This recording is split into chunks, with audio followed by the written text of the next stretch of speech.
this video, I am going to tell you the primary sources. ಇವತ್ತಿನ ಅಧ್ಯಯನದ ವಿಷಯ ಪ್ರಾಥಮಿಕ ಮೂಲಗಳು. ಇದರಲ್ಲಿ ಬರ್ತಕ್ಕಂಥ ವಿಷಯಗಳು ಹೀಗಿದೆ. ಮೊದಲನೇದಾಗಿ ಪೀಠಿಕೆ,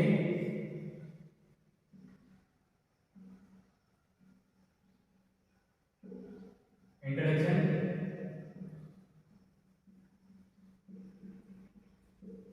ಎರಡನೇ ವಿಷಯ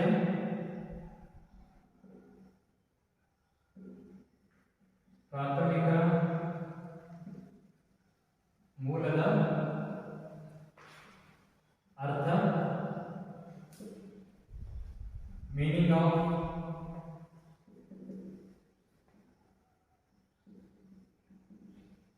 primary source. Third one, ಪ್ರಾಥಮಿಕ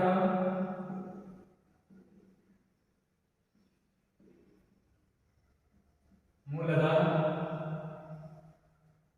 ವ್ಯಾಖ್ಯೆಗಳು,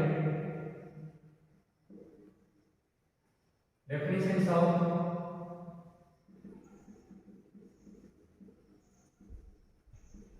primary source. ನಾಲ್ಕನೇ ವಿಷಯ ಪ್ರಾಥಮಿಕ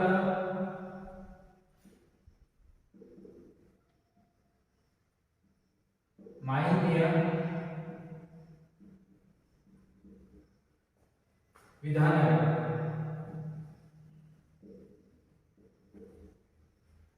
ಮೆಥಡ್ಸ್ ಆಫ್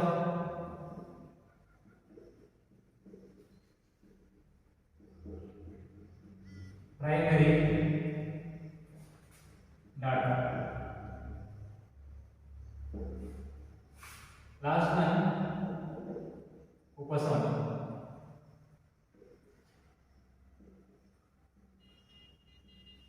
Conclusion.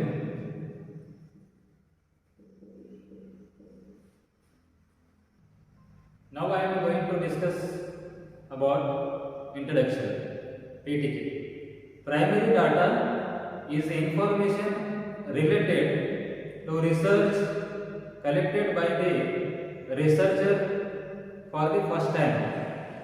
ಅಂದರೆ ಪ್ರಾಥಮಿಕ ಮಾಹಿತಿಯು ಸಂಶೋಧಕರು ಮೊದಲ ಬಾರಿಗೆ ಸಂಗ್ರಹಿಸಿದ ಸಂಶೋಧನೆಗೆ ಸಂಬಂಧಿಸಿದ ಮಾಹಿತಿಯಾಗಿದೆ.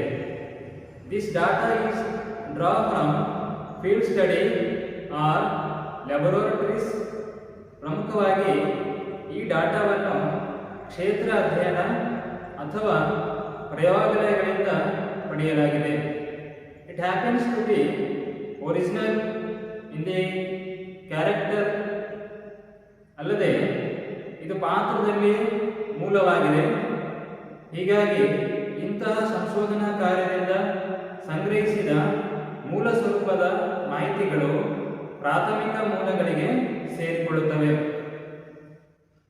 Now I am going to discuss about the meaning of primary sources. ಇವಾಗ ಪ್ರಾಥಮಿಕ ಮೂಲದ ಅರ್ಥ. Primary data means original data that has been collected specially for the purpose in mind. ಪ್ರಾಥಮಿಕ ದತ್ತಾಂಶ ಎಂದರೆ ಮನಸ್ಸಿನಲ್ಲಿ ಉದ್ದೇಶಕ್ಕಾಗಿ ವಿಶೇಷವಾಗಿ ಸಂಗ್ರಹಿಸಲಾದ ಮೂಲ ಡಾಟಾ ಎಂದು ಕರೆಯುವರು. ಇದನ್ನು ಇನ್ನೊಂದು ಅರ್ಥದಲ್ಲಿ ಹೇಳುವುದಾದರೆ the data directly collected from the sources of origin. For example books, records, surveys, interviews and questionnaire. This is known as primary data. ಅಂದರೆ ಸಂಶೋಧನಾ ಕಾರ್ಯದಲ್ಲಿ ನೇರವಾಗಿ ಗ್ರಂಥಗಳು, ದಾಖಲೆಗಳು, ಸಮೀಕ್ಷೆ, ಸಂದರ್ಶನ ಮತ್ತು ಪ್ರಶ್ನಾವಳಿಗಳ ಮೂಲಕ ಸಂಗ್ರಹಿಸಿದ ಮಾಹಿತಿಯನ್ನು ಪ್ರಾಥಮಿಕ ಮೂಲವೆಂದು ಕರೆಯುವರು. Now I am going to discuss about the definitions of primary sources. ಇವಾಗ ಪ್ರಾಥಮಿಕ ಮೂಲದ ವ್ಯಾಖ್ಯೆಗಳ ಕುರಿತು ಅಧ್ಯಯನವನ್ನು ಮಾಡೋಣ. ಸೊ ಮೊದಲಿಗೆ according to Robertson and Wright, primary data are those which are assembled for the specific purpose of solving a particular research problem. ಅಂದರೆ ಪ್ರಾಥಮಿಕ ದತ್ತಾಂಶಗಳನ್ನು ನಿರ್ದಿಷ್ಟ ಸಂಶೋಧನಾ ಸಮಸ್ಯೆಯನ್ನು ಪರಿಹರಿಸುವ ನಿರ್ದಿಷ್ಟ ಉದ್ದೇಶಕ್ಕಾಗಿ ಒಟ್ಟುಗೂಡಿಸಲಾಗಿದೆ.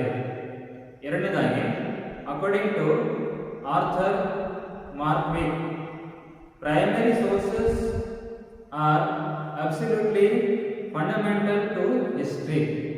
ಅಂದರೆ ಪ್ರಾಥಮಿಕ ಮೂಲಗಳು ಇತಿಹಾಸಕ್ಕೆ ಸಂಪೂರ್ಣವಾಗಿ ಮೂಲಭೂತವಾಗಿವೆ, ಅಲ್ಲದೆ ಇತಿಹಾಸದಿಂದ ಅವುಗಳು ರಚನೆಯಾಗಿವೆ ಎಂಬುದೇ. Now I am going to discuss about methods of primary data. ಇವಾಗ ಪ್ರಾಥಮಿಕ ಮಾಹಿತಿಯ ವಿಧಾನಗಳ ಬಗ್ಗೆ ನಾವು ಅಧ್ಯಯನ ಮಾಡೋಣ. Primary data is original data collected by the researcher from field study.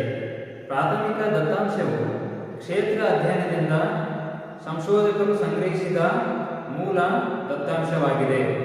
Primary data sources include information collected and processed directly by the researcher.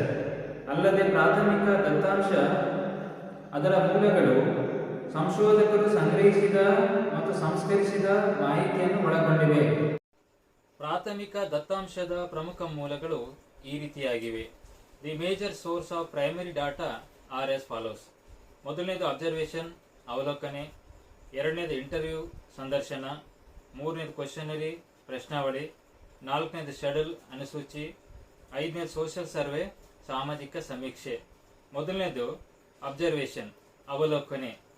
The observation is a type of qualitative research method which not only included participants' observation but also covered ethnography and research work in field. ಅಂದರೆ ಅವಲೋಕನೆ ಎನ್ನುವುದು ಒಂದು ರೀತಿಯ ಗುಣಾತ್ಮಕ ಸಂಶೋಧನೆ ವಿಧಾನವಾಗಿದ್ದು, ಇದರಲ್ಲಿ ಭಾಗವಹಿಸುವವರ ವೀಕ್ಷಣೆ ಮಾತ್ರವಲ್ಲ, ಕ್ಷೇತ್ರದಲ್ಲಿ ಜನಾಂಗಶಾಸ್ತ್ರ ಮತ್ತು ಸಂಶೋಧನಾ ಕಾರ್ಯಗಳನ್ನು ಒಳಗೊಂಡಿದೆ. The research uses observations as a scientific tool and method of data collection. ಪ್ರಮುಖವಾಗಿ ಸಂಶೋಧನೆಯು ವೀಕ್ಷಣೆಗಳನ್ನು ವೈಜ್ಞಾನಿಕ ಸಾಧನವಾಗಿ ಮತ್ತು ಮಾಹಿತಿಯ ಸಂಗ್ರಹಣೆಯ ವಿಧಾನವಾಗಿ ಬಳಸುತ್ತದೆ. ಎರಡನೇ ವಿಷಯ ಇಂಟರ್ವ್ಯೂ, ಸಂದರ್ಶನ. Interview is A method of data collection that involves two groups of people where the first group is the interviewer asking questions and collecting data and interviewing. ಪ್ರಮುಖವಾಗಿ ಸಂದರ್ಶನವು ಎರಡು ಗುಂಪುಗಳ ಜನರನ್ನು ಒಳಗೊಂಡಿರುವ ಡಾಟಾ ಸಂಗ್ರಹಣೆಯ ಒಂದು ವಿಧಾನವಾಗಿದೆ. ಅಲ್ಲಿ ಮೊದಲ ಗುಂಪು ಸಂದರ್ಶಕರು ಪ್ರಶ್ನೆಗಳನ್ನು ಕೇಳುವುದು ಮತ್ತು ಮಾಹಿತಿ ಮತ್ತು ಸಂದರ್ಶಕರನ್ನು ಸಂಗ್ರಹಿಸುವುದಾಗಿದೆ. ಮೂರನೇ ವಿಷಯ ಕ್ವಶನರಿ, ಪ್ರಶ್ನಾವಳಿ.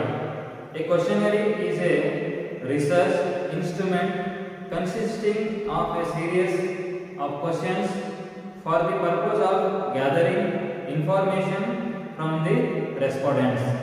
ಈ ಪ್ರಶ್ನಾವಳಿಯು ಪ್ರತಿಕ್ರಿಯಿಸುವುದರಿಂದ ಮಾಹಿತಿ ಸಂಗ್ರಹಿಸುವ ಉದ್ದೇಶದಿಂದ ಪ್ರಶ್ನೆಗಳ ಸರಣಿಯನ್ನು ಒಳಗೊಂಡಿರುವ ಸಂಶೋಧನಾ ಸಾಧನವಾಗಿದೆ. Questionnaire can be thought of as a kind of written interview.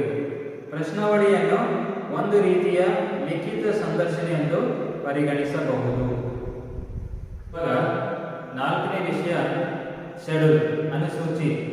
A schedule is a structure of set of questions on a given topic which are asked by the interviewer or investigator personally. ಅಂದರೆ ಅನುಸೂಚಿ ಎನ್ನುವುದು ಸಂದರ್ಶಕರು ಅಥವಾ ತನಿಖಾಧಿಕಾರಿಗಳು ವೈಯಕ್ತಿಕವಾಗಿ ಕೇಳಿದ ವಿಷಯದ ಮೇಲಿನ ಪ್ರಶ್ನೆಗಳ ರಚನೆಯಾಗಿದೆ. Questionnaire but filled by enumerators who are especially appointed for filling questionnaire. ಅಂದರೆ ಪ್ರಶ್ನಾವಳಿಯಂತೆ, ಆದರೆ ಪ್ರಶ್ನಾವಳಿಯನ್ನು ಭರ್ತಿ ಮಾಡಲು ವಿಶೇಷವಾಗಿ ನೇಮಕಗೊಂಡ ಗಣಿತದಾರರಿಂದ ಮಾಹಿತಿಗಳನ್ನು ತುಂಬುವುದಾಗಿದೆ. ಕೊನೆಯ ವಿಷಯ ಸೋಷಿಯಲ್ ಸರ್ವೆ, ಸಾಮಾಜಿಕ ಸಮೀಕ್ಷೆ. A social survey involves obtaining information in a standardized from large groups of people. ಪ್ರಮುಖವಾಗಿ ಸಾಮಾಜಿಕ ಸಮೀಕ್ಷೆಯು ಜನರ ದೊಡ್ಡ ಗುಂಪುಗಳಿಂದ ಪ್ರಮಾಣಿತವಾದ ಮಾಹಿತಿಯನ್ನು ಪಡೆಯುವುದನ್ನು ಒಳಗೊಂಡಿರುತ್ತದೆ. The main survey methods are questionnaires and structured interviews. ಮುಖ್ಯವಾಗಿ ಸಮೀಕ್ಷೆಯ ವಿಧಾನಗಳು ಪ್ರಶ್ನಾವಳಿಗಳು ಮತ್ತು ರಚನಾತ್ಮಕ ಸಂದರ್ಶನಗಳನ್ನು ಒಳಗೊಂಡಿದೆ. Now I am going to tell the conclusion. Primary data is data originated for the first time by the researcher through direct efforts and experience. ಈ ಪ್ರಾಥಮಿಕ ದತ್ತಾಂಶವು ಸಂಶೋಧಕರು ನೇರ ಪ್ರಯತ್ನಗಳು ಮತ್ತು ಅನುಭವದ ಮೂಲಕ ಮೊದಲ ಬಾರಿಗೆ ಹುಟ್ಟಿಕೊಂಡ ದತ್ತಾಂಶವಾಗಿದೆ. Especially for the purpose of addressing his research problem, also known as the first hand or raw data. ಅಂದರೆ ವಿಶೇಷವಾಗಿ ಈ ಸಂಶೋಧನಾ ಸಮಸ್ಯೆಯನ್ನು ಪರಿಹರಿಸುವ ಉದ್ದೇಶದಿಂದ ಇದನ್ನು ಮೊದಲ ಕೈ ಅಥವಾ ಕಚ್ಚಾ ಡಾಟಾ ಎಂದು ಕರೆಯುತ್ತಾರೆ.